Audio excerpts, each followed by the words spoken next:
have one using the angle of depression.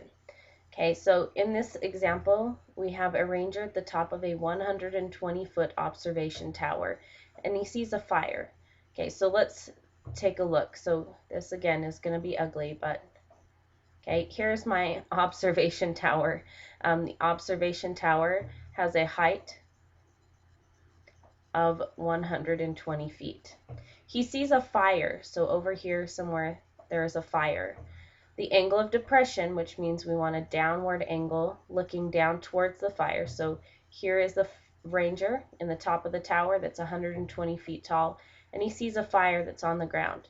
I'm going to go ahead and finish out that picture so it forms a right triangle. Okay, so again, the height here is 120 feet. I'm actually going to erase that 120 and move it over so it doesn't look like it's an angle. Okay, so here we are again. We have our forest ranger at the top of the tower that's 120 feet tall. The next information they give us is that the angle of depression to the fire is 8 degrees. So remember, angle of depression needs to have a horizontal line on top and then open downward to form an 8-degree angle. So this is the angle of depression for the ranger. Here is where our horizontal line would be. Okay, and then the angle opening down to the fire is 8 degrees. We need to find the horizontal distance to the fire. So we want the distance from here to here. This is our x. Okay, so the first thing we want to do is notice, to do this problem, we need to have an angle inside the triangle other than our 90. And right now we don't have that. We do know the angle here is 8 degrees.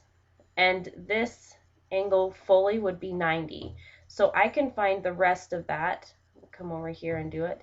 90 minus 8 degrees. Okay, because that horizontal line should form a right angle or 90-degree angle with the side of the tower. When I take 90 minus 8, I'm left with 82 degrees. So that tells me the angle here is 82 degrees, because 82 plus 8 more would give me that square. Now we have our right triangle. I'm going to redraw it just a little bit so that we don't have the other stuff to distract us. I have a right triangle. Here is my side x. This side has a length of 120, and this side is a length of 80, or excuse me, this angle has a measure of 82 degrees. We have to use either sine, cosine, or tangent to solve this. We need to make a decision. Is it sine, cosine, or tangent? Only one of them is the right one to use here. Okay. So if we take a look, here is our angle, okay, in this corner. What do we have for that angle? Well, we don't have the hypotenuse. Here's the hypotenuse, and we don't know anything about it, and we're not trying to find it. So hypotenuse is out. We do want to find the opposite side. This is the side opposite our angle, and we have the side that's touching, the leg that's touching it, or the adjacent leg. So here's adjacent. So, which, sine, cosine, or tangent, which uses opposite and adjacent? Hopefully you said tangent, because that is the correct answer.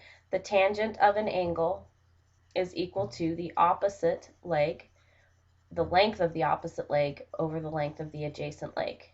We go ahead and set up our equation. Tangent of our angle. What was our angle? Our angle in the triangle was 82 degrees. Equals the opposite leg. Our opposite leg was length x over the adjacent leg. What was the length of the adjacent leg? It was 120.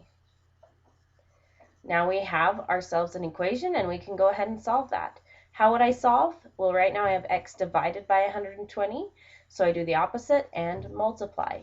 Now in this one, we don't have to multiply by the x because x is not in the denominator, it's in the top. So all we have to do is multiply by 120 and then take out our calculator and calculate that value. You would want to start by doing the tangent of 82 and finding that number. Leave it in your calculator and then put times 120. And when I do that, I get that x is 853.844. It wanted it to the nearest foot, which would be 854 feet. So that fire is awfully close to him. It's only 854 feet from the base of his tower.